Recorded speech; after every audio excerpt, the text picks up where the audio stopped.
네, 베드로가 욥바라는 곳에 있을 때였습니다. 욥바는 이스라엘 땅에서 지중해에 붙어 있는 해안 도시입니다.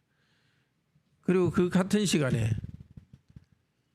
욥바보다 약간 북쪽에 역시 해안 도시인 가이사랴, 그곳에 하나님께서 천사를 보내셨습니다. 고넬료라는 로마 군인입니다. 중대장이니까 한 100명을 다 지휘하는 중대장이고, 또 이탈리아 부대 소속입니다. 이탈리아 부대는 로마 황제의 근위 부대로 아주 수준 높은 질이 높은 그런 군대입니다. 그곳에 가이사랴에는 로마 총독이 있고, 로마 총독부가 또 그곳에 있습니다. 고넬료는 로마인이지만은 하나님을 믿는, 여호와 하나님을 믿는 사람입니다. 아직 할례를 받지는 않았지만은 구약 성경을 읽고 또 하나님께 기도하는, 그리고 구제도 많이 하는 사람이었습니다. 제9시였습니다.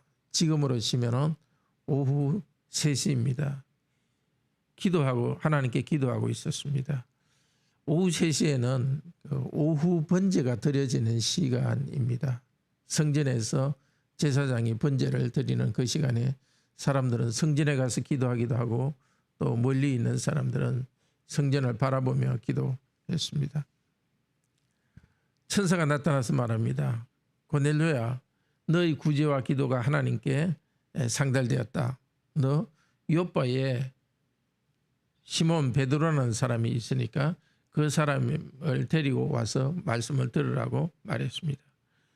이 말을 듣고 고넬료는 자기 집 하인 2명, 부하 군인 중 1명, 그래서 3명을, 역시 이들도 여호와 신앙으로 개종한 사람이죠. 이방인이지만 3명을 욥바로 보냈습니다. 그들이 욥바에 도착할 무렵이었습니다. 때는 제6시는 12시입니다. 낮 12시. 경건한 유대인들은 아침 제사 시간인 오전 9시에 기도합니다. 또 저녁 제사 시간인 오후 3시에 기도합니다. 그리고 또 정오에도 기도합니다. 하루에 3번씩 기도하는 관습이 있습니다. 오늘날 우리도 식사 때마다 기도하죠. 베드로가 기도하는 중에 하나님께서 환상을 보여주었습니다.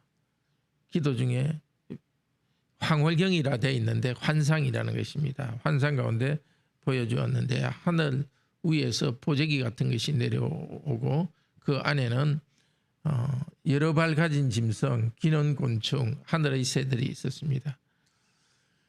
소리가 났습니다. 그걸 잡아먹으라. 잡아먹으라는 것은 제사 드리고 제사 드리기 위해서 짐승을 잡고 또 제사 드린 다음에 그걸 잡아먹는 데 쓰는 말입니다. 가만히 베드로가 보니까 그 안에는 하나님께서 먹는 것을 금지한 짐승도 있었습니다. 깨끗하지 않은 짐승, 속된 짐승, 저는 먹지 않습니다. 왜냐하면 하나님이 구약율법에 정해준 것이기 때문입니다. 깨끗하지 못한 짐승이라는 것은 돼지처럼 이렇게 발이 갈라져 있는 그런 짐승들, 식용으로 써서는 안 되는 짐승을 깨끗하지 못한 짐승이라 합니다. 속된 것이라는 것은 식용으로는 먹을 수 있습니다. 그렇지만 성전에 제사는 드리지 못합니다. 예를 들면 노루 같은 그런 짐승입니다. 베드로가 먹지 않는다 하니까 이 하늘에서 내려오는 그 환상 가운데 내려오는 이 보재기에 쌓인 고기가 3번이나 왔다가 올라가고 하면서 잡아먹으라 하고 베드로는 먹지 못한다고 말했습니다. 자, 이것이 상징하는 바가 있는 거죠. 하나님께서 구약 백성에게는 짐승들을 먹어서는 안 될 짐승, 또 제사로 드려서는 안 되는 짐승을 정해 주시면서 원래 그 의도는 이 세상에 있는 무슨 행동이든지 해서는 안 되고 이 세상에서 하나님께서 정하신 깨끗한 행동만 하며 하나님의 백성은 살아야 된다는 것을 나타내기 위한 하나의 그 표시로서 일종의 시청각 교육으로서 음식 제도를 주었습니다. 그런데 이제 더 이상 음식 제도는 하나님께서 폐지하신다는 겁니다. 어느 짐승이든지 먹을 수 있도록 바꿉니다. 그리고 이것을 통해서 또 가르치는 바가 있죠. 전에는 이스라엘 백성만 하나님의 백성이었는데 이제는 온 세계 사람들 가운데서 하나님의 백성을 불러낸다. 깨끗하고 깨끗하지 않은 것, 속되고 속되지 않은 것의 구별을 없앴다고 말합니다. 이걸 통해서 베드로에게 주는 메시지가 있겠죠. 베드로야, 이제 너를 나의 제사장으로 세웠다. 복음으로 이방인들을 제물로 드려라. 나는 죄인들, 이방인들을 기뻐하는 선물로 받겠다는 상징적인 뜻이 있습니다. 자, 그것을 가르치기 위해서 이 환상을 주셨습니다. 도대체 이 환상이 무슨 뜻인가 하고 베드로가 고민하고 있을 때에 고넬료가 보낸 3명의 사람들이 도착했습니다. 베드로를 찾았습니다. 여기 베드로가 있습니까? 하고 시몬 베드로라는 사람이 있습니까? 하고 사람들이 말했습니다. 그때 성령께서 다시 베드로에게 말했습니다. 베드로야, 의심하지 말고 가라. 베드로는 의심하지 않고 거기에 순종해서 갔습니다. 요바에 있던 몇 명의 형제들도 같이 갔습니다. 아마 베드로 외에 3명이 가지 않았었나 생각됩니다. 그러니까 고넬료에게서 온 3명, 또 베드로와 같이 있던 요바에 있던 형제 중에 3명, 합쳐서 6명, 베드로까지 7명이 이제 새 시대를 향해서 나아갑니다. 베드로는 그 사람들을 따라서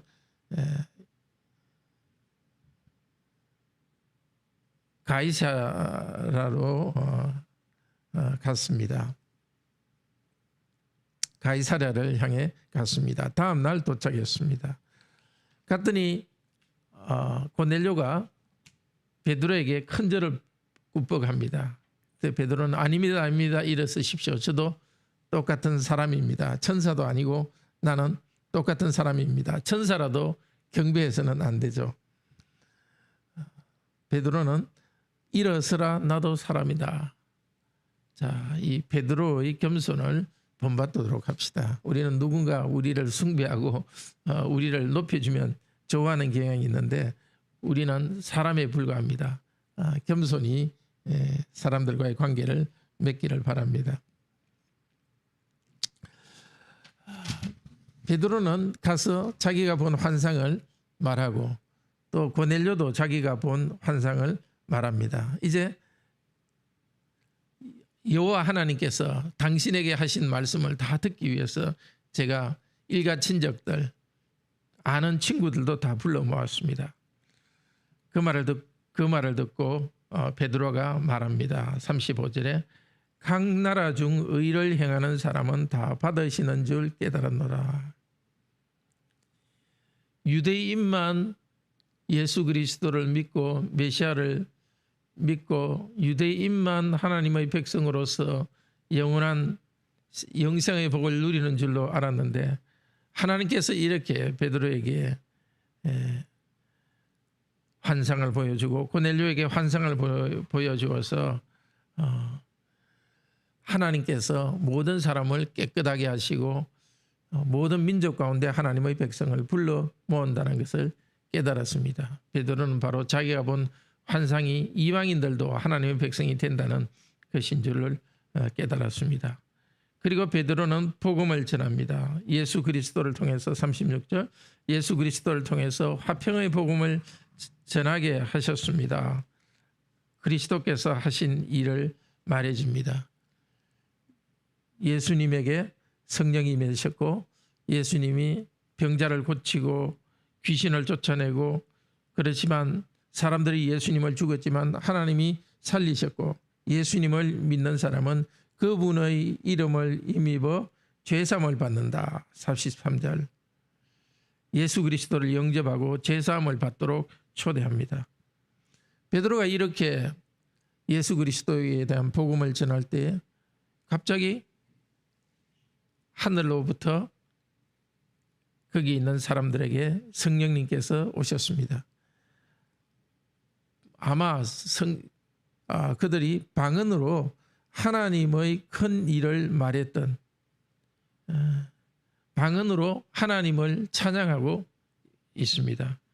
그것을 보고 베드로는 기억했습니다. 오순절 성령 강림 때 사람들이 오순절 성령 강림 때에 방언을 하고 하나님을 찬양했던 그 똑같은 일이 바로 이방인의 집에서 그 일이 이루어지고 있습니다.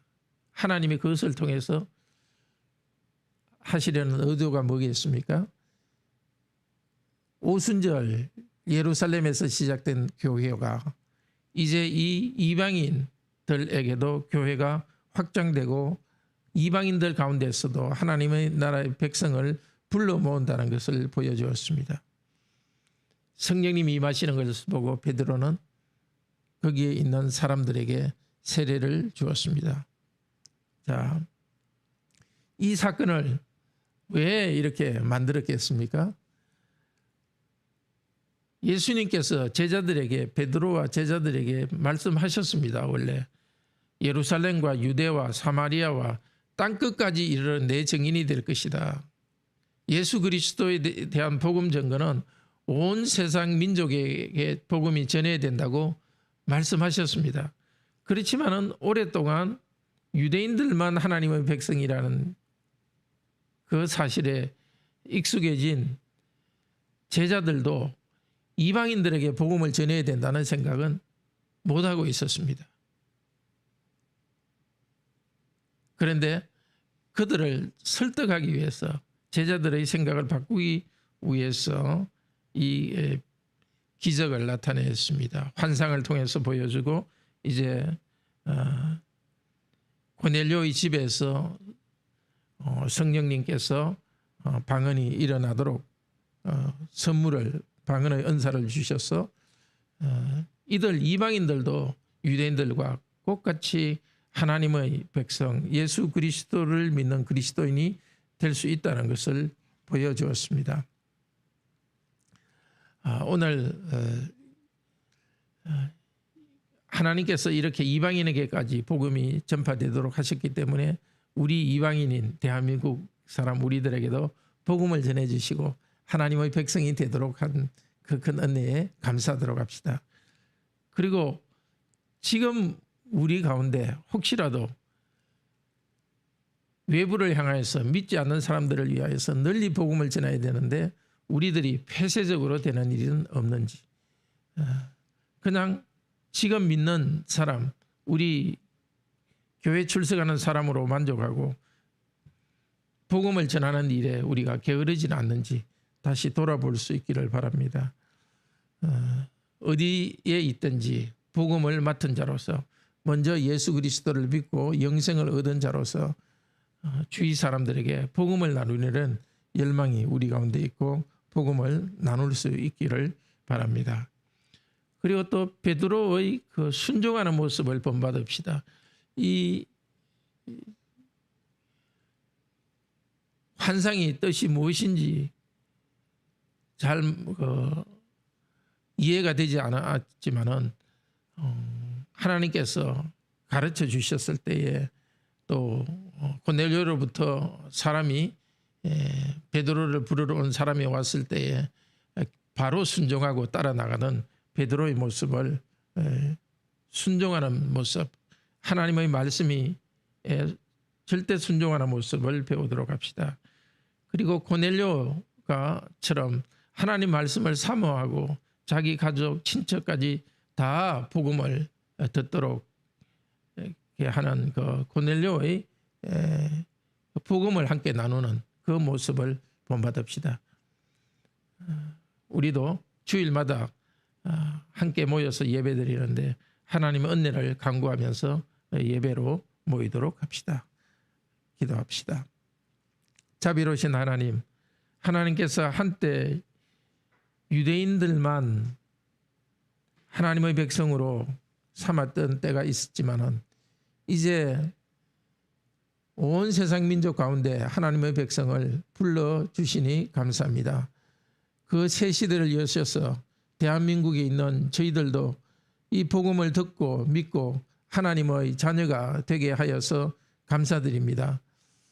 우리가 복음을 먼저 받았는데 우리만 이 복음을 가지고 있지 않게 하시고 아직 이 복음을 듣지 못하고 죽은 가운데 죄 가운데 있는 사람들을 향하여서 우리 마음을 활짝 열고 복음을 나눌 수 있도록 저희들에게 은혜를 주소서.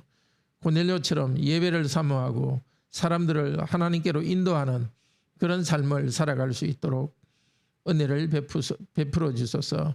어디 있든지 항상 복음을 전파하는 복음 맡은 자로서의 바른 자세를 가지고 기회를 항상 보고 복음을 나누는 저희들이 되도록 은혜를 베풀어 주시옵소서. 주 예수 그리스도 이름으로 기도드립니다. 아멘. 은혜로운 기도 시간 되기를 축복합니다.